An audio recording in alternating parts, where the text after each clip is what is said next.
Good morning and welcome back to the KR Daily Transmission. I received, on Fridays we do Q&A, and I received such a great question on one of the comments of this week's videos. I believe it was the French YouTube live. And I'm going to read you this question. And I already asked the Ascended Masters which passage in the Sophia Code to address this question with. So if you want to get ready to read along with me after I introduce this question, we'll be reading from page 35 in the Sophia Code. And this is chapter 4, where we are being introduced to those specific key code Ascended Masters that we meet in section 2 of the Sophia Code. And this is in chapter 4, they're speaking together as one voice. So in chapter 3 of the Sophia Code, we are meeting the Sophia Dragon Tribe as an entire high council, speaking in one voice, introducing themselves to us. And in chapter 4, we're meeting these specific key code Ascended Masters that step forward from the high council. They're still speaking their message as one voice, preparing our hearts to receive their initiations in section 2 in section 2 of the Sophia Code. Why is that important? Well, it's important to understand what you're getting involved in. So whenever we decide to make a big life change or decision or enter a new educational container, it's like we want to understand the level of transformation that may occur. And that's directly connected to the question that I received that I'm so excited to share more about with you. So in chapter 4, these specific key code Ascended Masters are saying, hey, everyone, we are so looking forward to this journey with you. We're going to be mentoring you side by side. You're going to experience our multidimensional classroom as the living master that you are. Get your seatbelt on for the dragon ride, and here's what you can expect. And the key code Ascended Masters share with us that the closer we draw to the light, into the light of our own higher self, the more we surrender into the truth, the knowledge, and the radiance of our sovereign divinity, it changes our experience of being human. Did you hear that, rooster? My neighbor has chickens, and I swear I got to name that rooster. If you've got a name for that rooster, feel free to put it in the chat or the comment feed, and we'll have a contest and see what we name that rooster. So anyways, he's like our truth bomb rooster. So when you allow your consciousness to start this process, the Ascended Masters describe in detail in the Sophia Code of merging your human awareness that's focused on your body, focused on your day-to-day living. When you begin the process of opening and expanding your daily human awareness into the light, presence, and omniscient perspective of your higher self, this extraordinary blending and integration begins to happen between your divine consciousness and your human consciousness. Well, what is that thing that happens? Well, number one is you start to witness the truth of just how radiant your soul is. You start to touch into and explore the divine virtues such as creativity that we were talking about yesterday, that can have a significant impact on your relationship with life. You start to discover the true potential of how your mind can work in unison with your heart, how your thoughts can be directed by a higher power, how when you communicate, you can communicate from the enlightened perspective of your higher self, and how to make that enlightened perspective relatable and genuine to anyone that you're speaking to at any level of consciousness. Your higher self has a way to calibrate, dial back, dial up, discern in any conversation how the flow of that dialogue can unfold in a really powerful way for both parties involved, regardless of the levels of consciousness that are engaging with one another. So when you begin this journey of opening, genuinely, truly, not the words, the actual visceral, somatic, emotional experience of opening to this radiant, holy, pure light of your divinity that you can't earn, you can't get it, it's already yours. It already exists within you as your higher self, as your sovereign divinity. This light begins to illuminate to your human awareness the depth of who you really are. It begins to reveal to your localized human awareness, your day-to-day reality awareness, the gifts and talents that have been given to you in good faith, that these are qualities that you deserve to enjoy, embody, and benefit from. And when we find ourselves dipping our toes into the sacred waters of our soul, or even diving into the deep end of the pool of the sacred waters of who we are, something else happens simultaneously. The light of your soul is so bright. And if you are willing to explore through a self-love practice that light of your soul, you become acutely aware of those places and spaces within you that feel dark, that feel repressed, that feel damaged or wounded or traumatized or held back. You become also aware of controlling coping strategies that have developed over the years for thinking and believing that you weren't divine. So the closer we draw towards the light, right? It's like a moth to a flame. We could consider the body of the moth like all of the illusions of physical reality that get devoured by the flame of your own Holy Spirit, by the sacred flame of your soul. And this is why when people begin their spiritual journey, they start to, step upon the path of walking the way, experiencing profound transformation in one part of their life.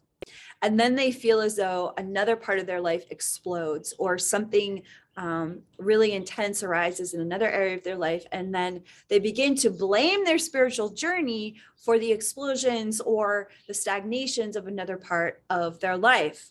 And what's actually happening, if you can step outside of victimhood and step back into the creatorhood perspective of your higher self, is that when you allow the light of your higher self, the healing light, the enlightened consciousness of your own divinity to begin to heal and empower one part of your life, what's happening is you become strong enough, clear enough, sober enough to identify and examine another aspect of your life that's ready to receive that same level of light, healing, forgiveness, compassion, and empowerment.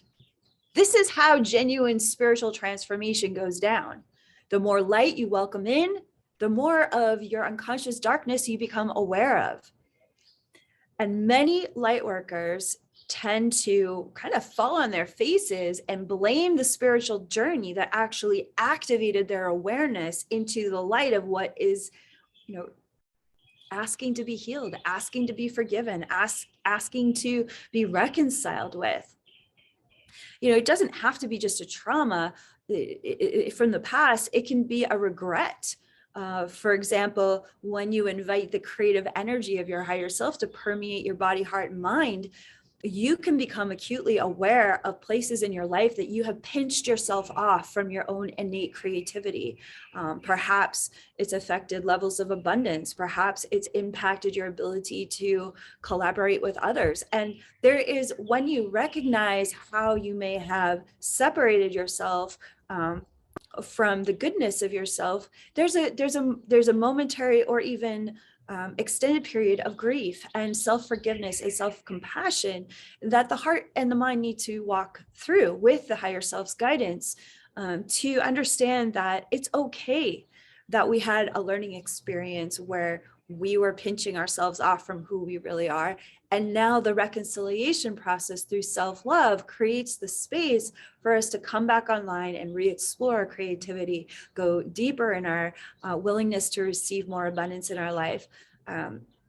open our minds to the creative collaborations and possibilities that are always unfolding in real time, because the universe is by default abundant and prosperous in every way, and is always presenting us greater and greater opportunities to thrive in our relationship with life. So when you open up to the power, the presence, the light of your higher self within you, everything changes. And we have been hardwired literally for millions of years for survival to abhor change, to run from change, to to be terrified of transformation. And that is why that's why I say it over and over again, your human journey is, I consider it a heroic human journey, because every day, if we're truly honest with ourselves, we are continually asking to be courageous enough to face all of the hardwired neurology, the social programming, the cultural expectations, the religious programming that would keep us from embracing change, that would hold us back from surrendering into our naturally creative souls, that would suppress us from genuine communication, that would keep us in impoverished thinking instead of expanding in our creative thinking to allow greater prosperity and abundance to flow into our life. This is the journey of self-love, which is, we really focused on in February, is still happening here. that journey is we're bringing that journey forward this month of March, and applying it to topics that are extremely important for your success, considering that if the whole universe is built off of creativity, I think this is an enormously important topic for our daily embodiment. So the question that I received, I'm going to read it word for word. I really loved the way this person wrote their question. This person is named Taylor Hawk. And Taylor wrote in, Kaia, I hope you see this. Well, I did. And Taylor writes, I recently discovered your book, and I've done the first initiation, the ISIS initiation. I'm wondering if you could post more videos on how to integrate things that come up after a key code initiation, both positive and challenging. Taylor goes on to share, I love when you read out of the book, but you have such deep wisdom, and I would love to hear more about how your personal journey went once you started activating your crystalline DNA and calling in your higher self and sovereignty forth into your life. Such a great question. Thank you, Taylor. And Taylor continues to write, I'm just curious, what kind of challenges arose? Like, did you lose friends? Did people think you were crazy? Did you still find yourself making mistakes or having days where you felt irritable or restless? I guess I'm just afraid that the key code initiations are causing me to expect perfection from myself. I wonder if it does the same to others. I think it would be helpful to hear from you what to expect once we start to do these key code initiations. I think that would help a lot of people, as these initiations are powerful. And sometimes when I'm doing them, I feel some fear that comes up that if I were to fully live as a sovereign divine being, would I still fit into society? LOL. Thank you, love. Thanks, Taylor, for what a beautiful share, all of your reflections. You're such a good writer, and I love all of these questions that you've rolled into one question so much. So let's take it from the top. Taking it from the top would begin with reading from the Sophia Code, because as a sacred text, it's calibrating our consciousness every time we read it to deepen in our spiritual tools and mindset, our sovereign mindset for how to approach these kind of questions. So let's begin there. And as I shared earlier, I'll be reading from page 35 of the Sophia Code. And these are the key code ascended masters. I'm trying to figure out a good way to hold this book while I'm reading it. Okay, so we're going to start with paragraph 2 on page 35. Let's read this out loud. These are the key code ascended masters featured in section 2 of the Sophia Code. We create a constant sanctuary of unconditional support in which you can safely explore the power of your own holy nature to command miracles, which is an act of creativity. Over an arc of time, your relationship with a key code mentor significantly strengthens your commitment to embody the divine will and creative genius of your higher self in this lifetime. Our daily communication continually uplifts your awareness to resonate with the vibration of success. Your ability to follow through with divinely guided action becomes significantly easier with our encouragement. Goals that once felt impossible to achieve feel accessible and even enjoyable in our presence. In response to our loving attention, your creative spirit thrives beyond self-imposed limitations to claim the joy of your sovereign expression. A relationship with a key code mentor naturally shifts your perception to measure your success as an unfolding journey, not a destination. For embodying your higher self, our overriding presence guides your awareness to celebrate the fulfillment of every present moment. As a blessed practice of a living master, we continually guide you along the way and how to be gentle, kind, and loving with yourself. Gentle, kind, and loving with yourself. Shifting our perception to measure success as an unfolding journey, not a destination, for embodying your higher self. Our daily communication, not interesting. It's not just the journey of our communication, right? Embodying our higher self, it's receiving the communication of the ascended masters. Our daily communication continually uplifts your awareness to resonate with the vibration of success. There's some very powerful pearls regarding this topic given to us in chapter 4 of the Sophia Code from the ascended masters. So I'm going to go back to this Q&A now that we've all gathered our resonance in alignment with the ascended master's sovereign message to us about this journey of embodying our higher self. And I'm going to go back and read this line for line and answer your questions, Taylor, which is really all of our questions, as you so beautifully articulated. One person's journey is everyone's journey, honestly. Okay. I'm wondering if you could how to integrate what can come up after a key code initiation, both positive and challenging. Okay. Here's what's happening every time you complete a key code initiation, even when you reread a key code initiation, because you can go back and reread a key code initiation multiple times and have a completely different experience every single time. Why is that? Every time you complete a key code initiation, you are welcoming more of the conscious, clear light and awareness of your higher self into your human body. You are literally declaring, I am going to integrate this light of my divinity, which is perfect, holy, and omniscient, within my physical form and my human-y brain and my human-y heart. All of that divinity is going to upgrade and integrate within this biological human experience that I'm having. And the most exciting things that can happen are profound breakthroughs with how you see yourself, how you see life.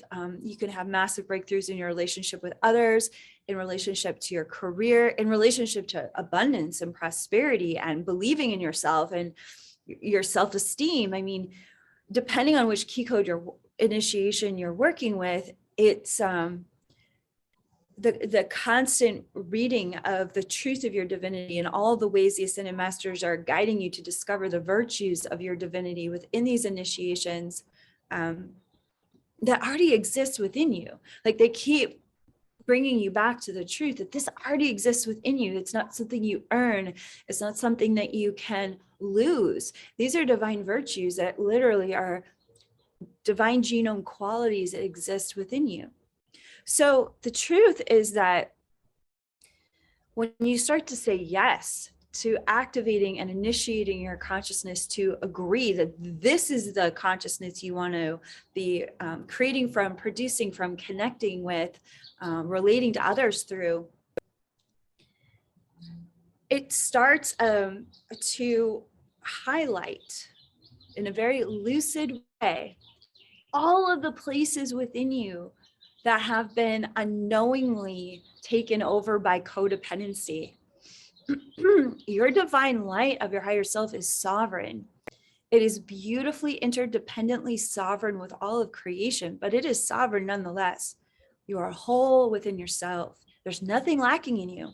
And so when you fill yourself with the the very awakened, enlightened clarity of your higher self's sovereign divine light, you become very aware of any relationship, any situation, any living experience, any partnerships, any friendships that are based in codependency, based in an intersecting wound that keeps repeating itself, waiting for your sovereign divine light to come and heal the wound so that you could then move beyond that wound and experience more sovereignty, you know, in your love life, in your relationship with prosperity, and how you're co-creating with others for your career, for work. It's like more sovereignty in your family dynamics. Like your divinity is, I almost want to say I want to say ruthless, because the truth is that the primordial aspects of divinity are ruthless. There's a reason why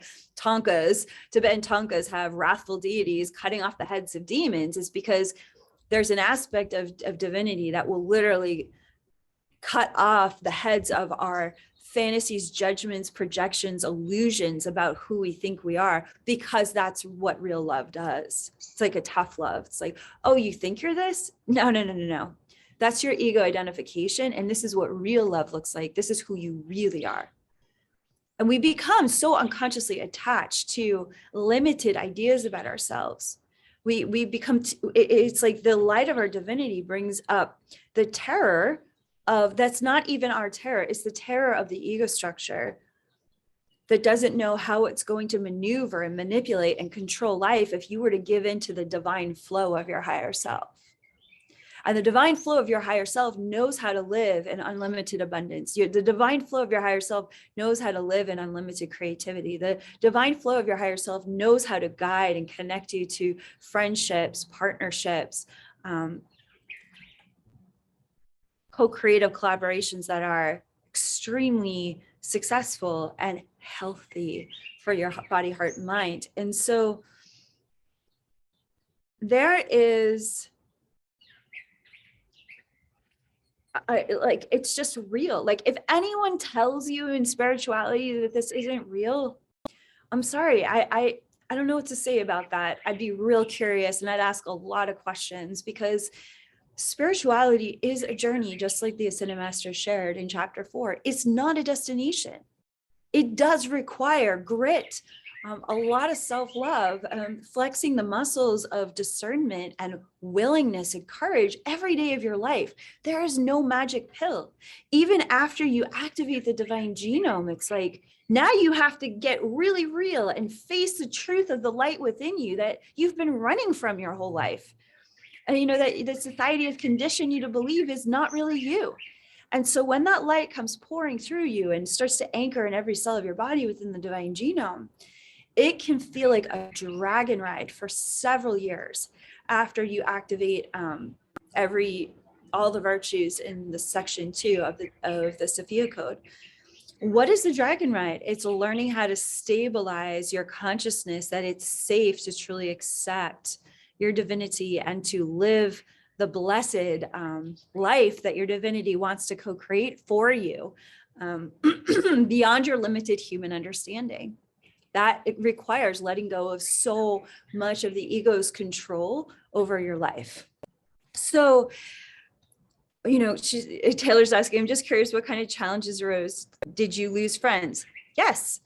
But when I look back on the friends that, you know, I lost, it was it was more of an honoring of, oh, this is the friendships that were created based on intersecting wounds of codependency that served us both at that time. And then as I continued to allow the light of my higher self to heal my body, heart, and mind, it was like that chapter was over with those friendships. And my ability to move forward and really choose my own heart called forward other friends, allies, people that were more in alignment with the resonance that I was choosing.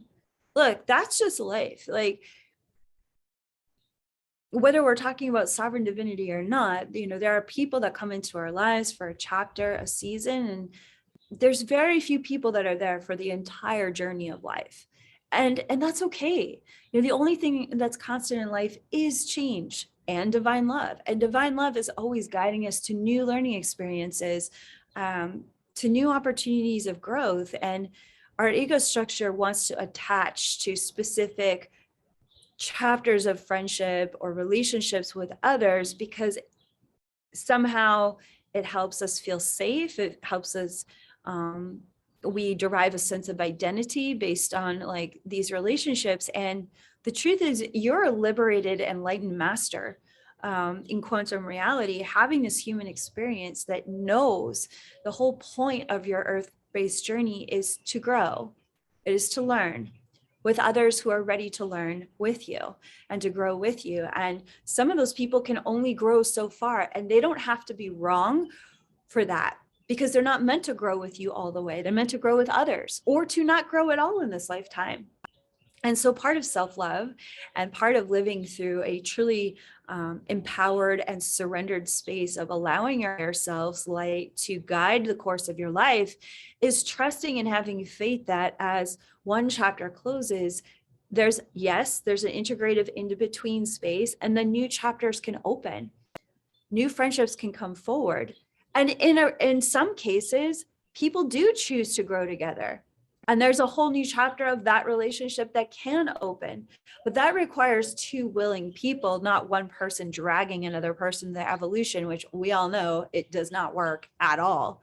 So I wouldn't call it losing friends. I would say,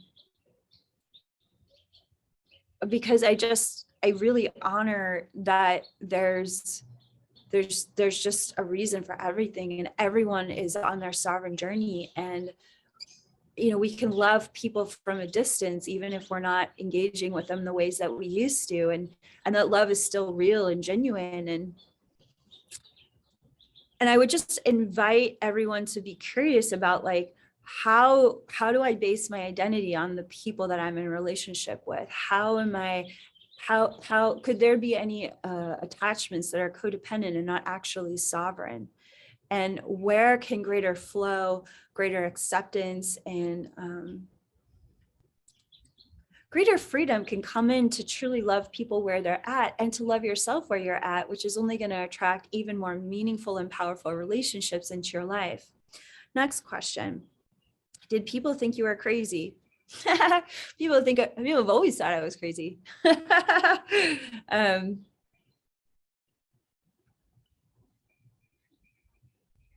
Again, that's the difference between codependency and sovereignty.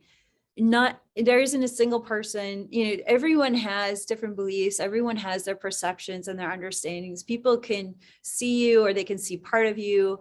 People are only going to see you as much as they want to see themselves. People are only going to, see what you're embodying as much as they're willing to embody within themselves. People are extraordinarily busy, distracted, hurting, traumatized, struggling, hustling.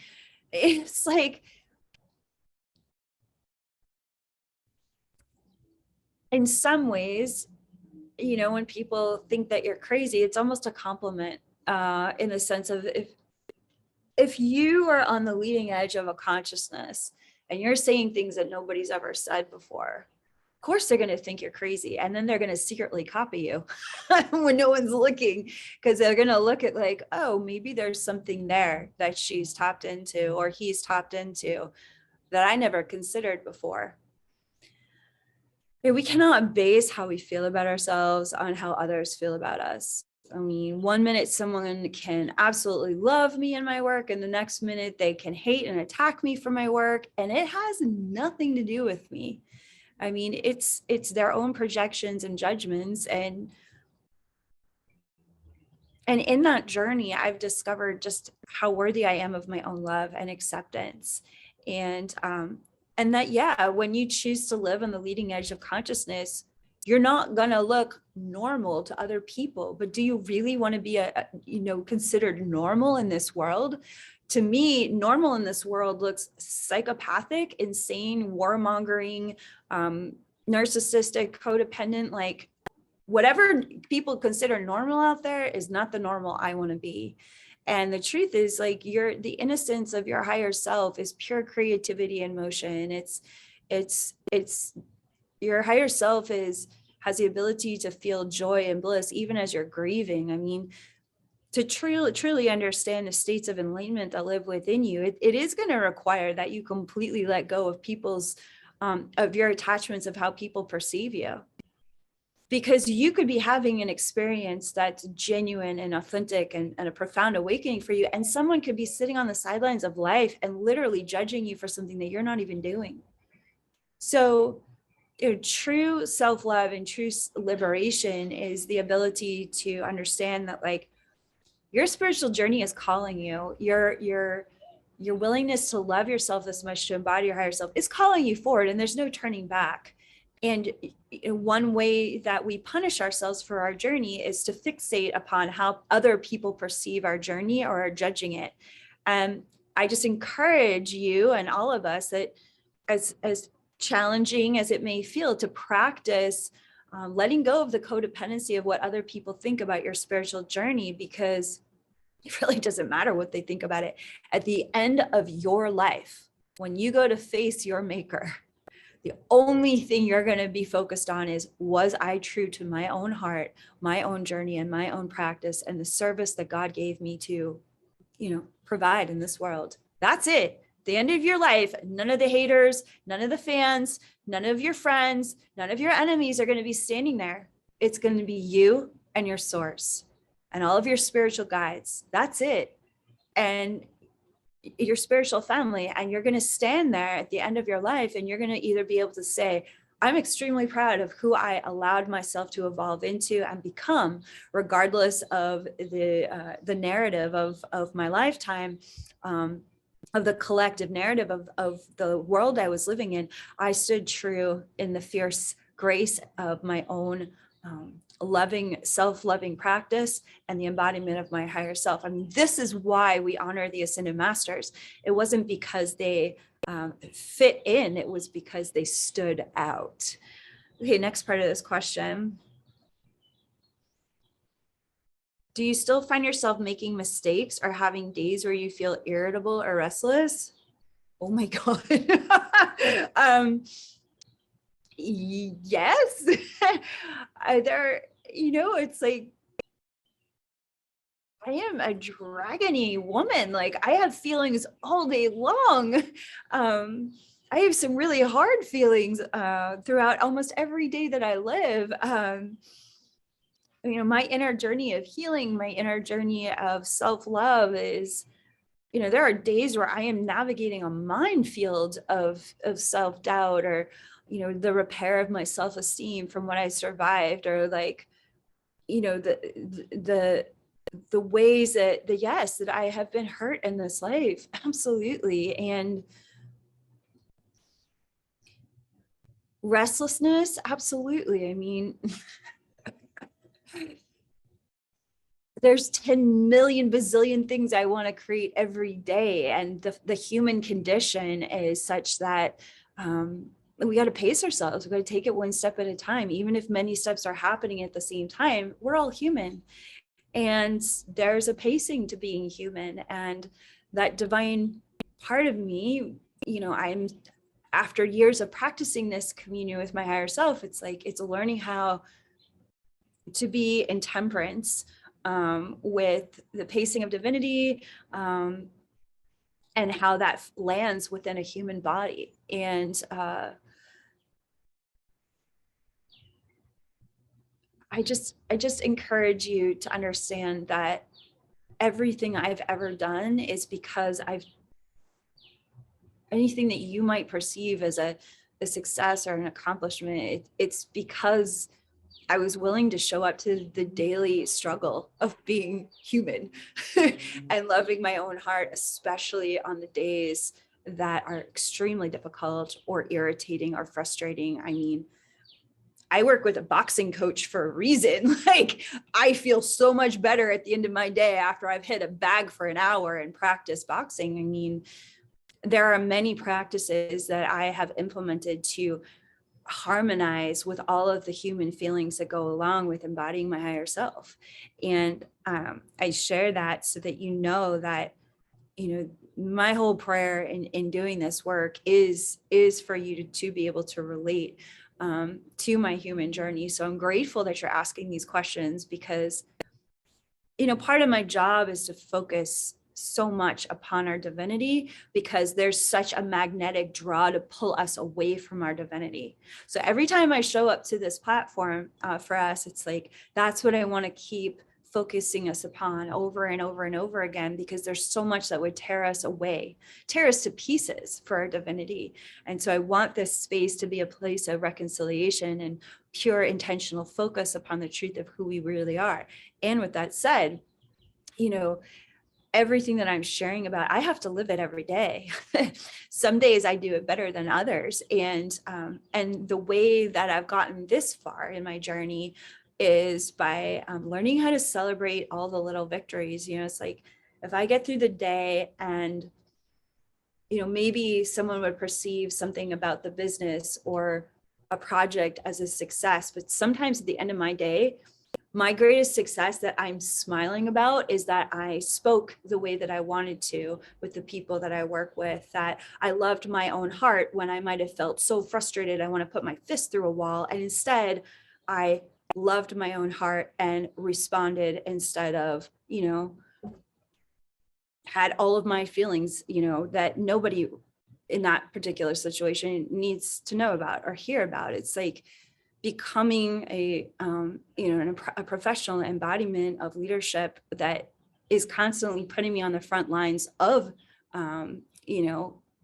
defamation, or it's an enormous amount of stress. And so for me, at the end of the day, what I am the most proud of is like, how did I not let these stress levels get to me? How did I choose more love? How did I, behave through faith and good action, or did I give in to the anger and the frustration? And it's like, that to me is the greatest accomplishment. And whatever I can accomplish in that, because every day is different and every day has a different bandwidth, I just do my best to celebrate that and to make amends when I fall short, and to be admittant and say, hey, I didn't live up to this today and I'm sorry. And how can I make this right?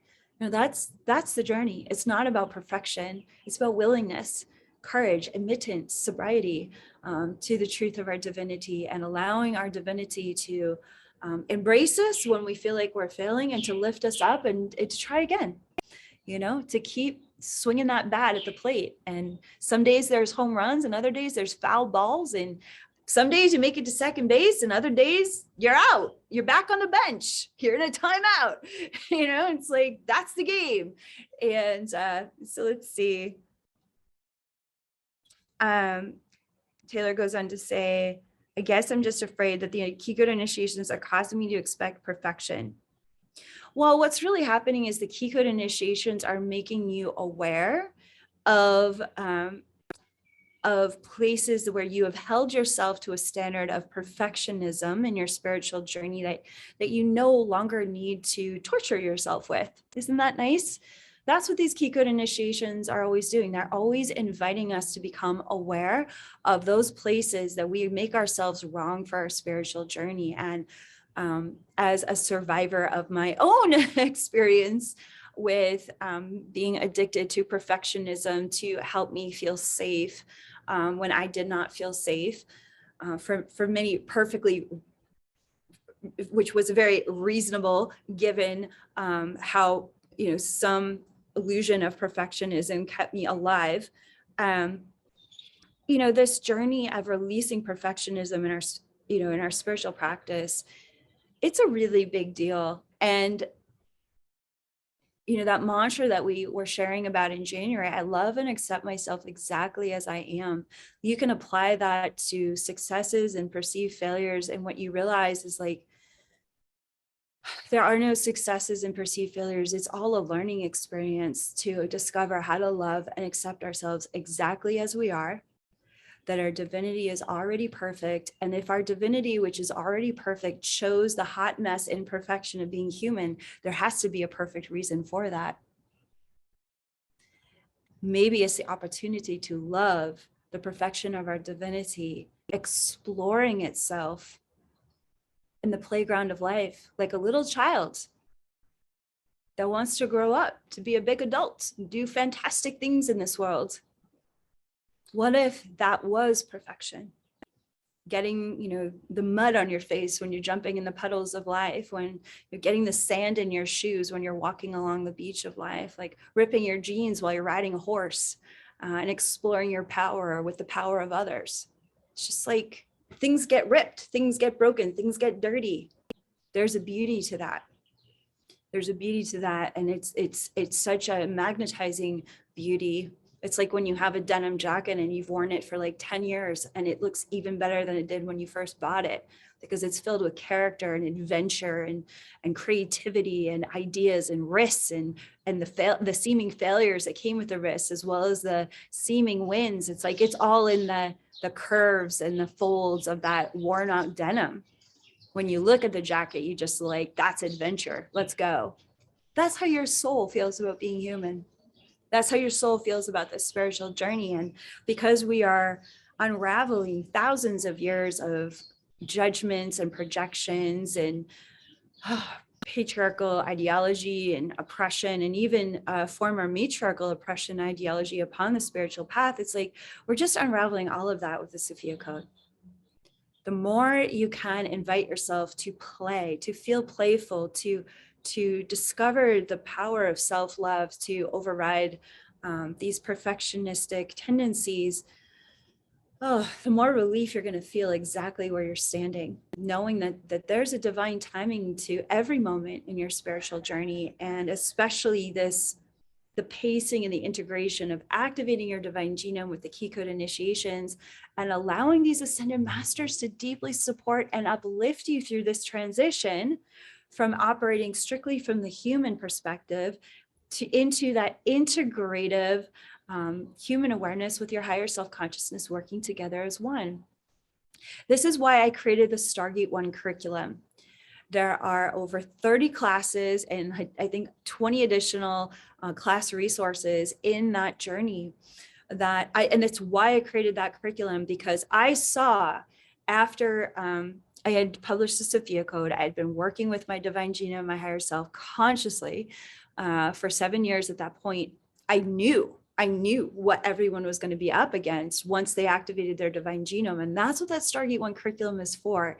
And because I am so moved by this question and so grateful to you, Taylor, I'm going to ask my team to do a flash sale and on that Stargate curriculum for this weekend, because I just feel like there's so much there that's there to support you and that's there to support our entire community. I really want to make that available to us in a special way this weekend. So look for that flash sale code in the video description. And I want to thank everyone for joining me for this KR Daily transmission. It's been so much fun to be here with you. We're busy right now with getting ready for today's photo shoot. So thanks for sending your prayers as we communicate the next step of this brand and our movement to the world. And we'll see you back on Monday for our next Care Daily transmission. Feel free to go back and watch some of this week's teachings, review this weekend. You could listen to a key code initiation as you fall asleep. All of the key code initiations in the Sophia Code are recorded, and available on my website at kaiara.com. And many of them have been translated into French as well, which can be purchased at lecodesophia.france. So again, thank you so much for the honor and privilege to be a part of your spiritual journey today.